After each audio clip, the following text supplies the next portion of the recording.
So here's where you are.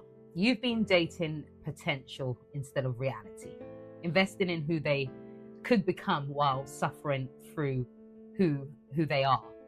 You've been trying to fix broken men or women to heal your own wounds, ultimately using their transformation to prove you're worthy of love. You've been doing unsolicited emotional labor, enabling them to stay stuck while exhausting yourself trying to change them. These three truths create the perfect trap. They work together just to kind of keep you stuck in an exhausting cycle of where you're given everything, receive nothing, and wonder why your love isn't enough. The attraction to potential keeps you invested in fantasy. The unhealed wound makes you believe you have to earn love through fixing. The enabling dynamic prevents real growth for both of you. And in the space between these forces, you lose yourself, exhausted, heartbroken, wondering why your love isn't transforming them. Never realizing that the problem was never that you weren't loving enough. But here's what you need to kind of understand. This doesn't have to be your story forever. These three truths, that you're attracted to potential instead of reality, that your need to fix is really about your own wounds, and that your unsolicited help is enabling stagnation, create the perfect conditions for the I can fix him or her delusion. Together, they explain why you keep choosing broken men, why you exhaust yourself trying to love them into healing, and why you stay long past when you should have left, and why you keep giving chances to people who just aren't doing the work to earn them. The attraction to potential keeps you invested in a fantasy. The unhealed wound makes you believe you have to earn love. The enabling dynamic prevents real growth for both of you.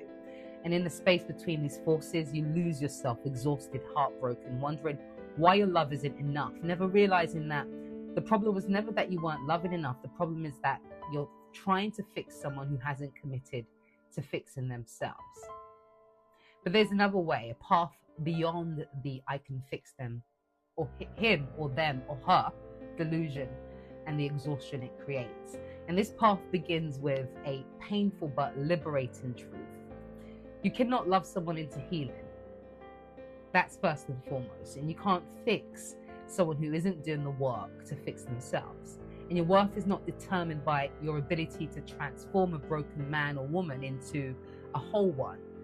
So imagine a life where you stop choosing projects and start choosing partners, where you date reality instead of potential, where you require people to actually show up as they are, not as who you hope they'll become. And imagine being with someone who's already doing their own work, who's in therapy, who's addressing their trauma, who's, taking responsibility for their patterns, who's actively becoming a better person, not because you're pushing them to, but because they've chosen growth for themselves. Imagine a relationship where you're not exhausting yourself trying to fix someone, where your energy goes beyond or goes towards building partnership instead of managing someone else's healing, where you're loved freely, not because you earned it through service, but because you're you. And imagine the relief of not being responsible for someone else's emotional growth. Just the peace of not carrying someone else's healing on your back.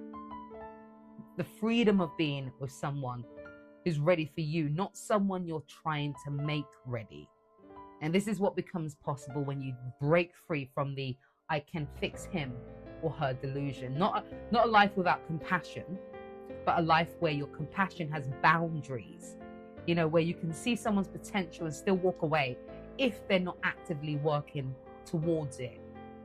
Where you value yourself enough to require readiness, not just possibility. And if you recognize the I can fix him or her pattern in yourself, here's where to start. First, you got to stop dating potential, and start dating reality. So when you meet someone, don't look at who they could become. Look at who they are right now and ask yourself, if they stayed exactly as they are today for the rest of their life, would I be happy in this relationship? And if the answer is no, you walk away. Don't stay hoping they'll change. Don't invest in potential. Date who they are, not who they could be. Second, recognize that your need to fix is really about you, and it's not really about them. The next time you feel attracted to someone who's broken, someone who needs fixing, someone who's clearly not ready, pause. Ask yourself, why am I attracted to this? What wound in me is drawn to fixing them? What am I trying to prove by staying with someone who's unavailable? And these questions, what they'll do is it'll help you see the pattern for what it is, not love, but a trauma response, not compassion, but an attempt to heal your own wounds through someone else. And third, require them to do their own work. If someone tells you, they're working on themselves, require evidence. Are they in therapy? What are they doing? Are they reading books, doing the work, taking responsibility for their patterns? Or are they just saying they're working on themselves while expecting you to manage their emotions? Words mean nothing without action. And if they're not actively doing the work, they're not actually really changing. And your staying won't motivate them to do so. It won't motivate them to start. And fourth, walk away when they're not ready. And this is the hardest part. When you can see someone's potential, when you actually care about them, when you believe they could be incredible if they just healed, it feels cruel to just walk away. I get it. But staying is even crueler to you, because you're exhausting yourself trying to fix someone who isn't doing the work, and to them, because you're enabling them to avoid the consequences that might finally motivate change as well. So walking away isn't abandonment, it's boundaries, it's self-respect, it's recognizing that their healing is not your responsibility. And fifth, heal the wound that makes you choose broken men or women. This is the deepest work. You have to address why you're attracted to people who need fixing. Why you feel most valuable when you're needed. Why you're uncomfortable with relationships where you're loved just freely. This usually requires therapy. It usually requires looking at your childhood, your early relationships, the messages you internalize about your worth and how love works. It requires really recognizing that you were worthy of love as a child without having to earn it, and you're worthy of love now without having to prove it by fixing someone. And six, choose people who are already whole, not perfect. No one is perfect. That's not what I'm saying, but whole. People who've done the work, who are in therapy or have been. Who take responsibility for their patterns, who show up consistently. People who are ready for you, not people you're trying to make ready.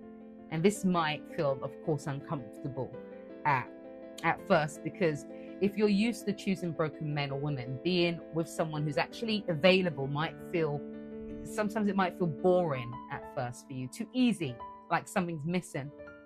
But that feeling isn't about them. It's about your addiction to fixing. It's your nervous system craving just the familiar pattern of earning love instead of receiving it freely. But sit with that discomfort. Recognize it for what it is and choose differently anyway. And seventh, practice receiving love instead of earning it. This is the real work. Learning to be with someone who just loves you without having to fix them, help them, manage their emotions, prove your worth. Learning to accept that you're worthy of love simply because you exist, not because of what you can do for someone. Learning to be in a relationship where your value is seen and not earned. And this will feel vulnerable. This will feel very vulnerable, scary, exposing. Because if someone loves you freely and still doesn't work, you can't blame their brokenness. You have to face your fear that maybe you're not enough. But that fear is a lie. You are enough. You always were. And the right person will see that without you having without you even having to prove it. So here's a practice to start with. The next time you meet someone and feel that pull, that attraction to their potential, that desire to help them, that belief that you could be the one who fixes them, stop. Don't act on it. Don't pursue it. Don't invest in it. Instead, ask yourself, am I attracted to who they are right now or who I believe they could be? Am I drawn to them or to the project of fixing them? Would I be happy with them if they never changed? If you're attracted to potential, not reality, walk away.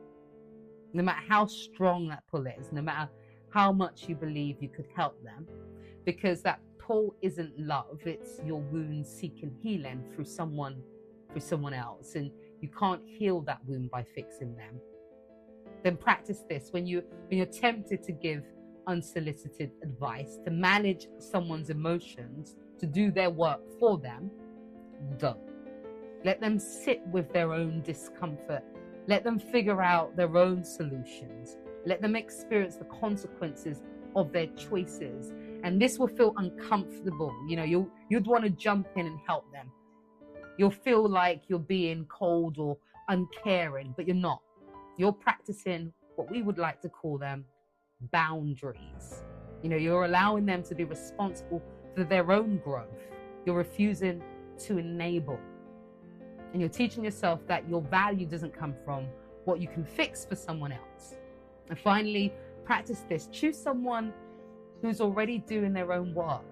Someone who doesn't need you to manage their emotions, someone who's in therapy, who's taking responsibility, who's actively growing, and then practice just being with them without fixing, without managing, without proving your worth through service.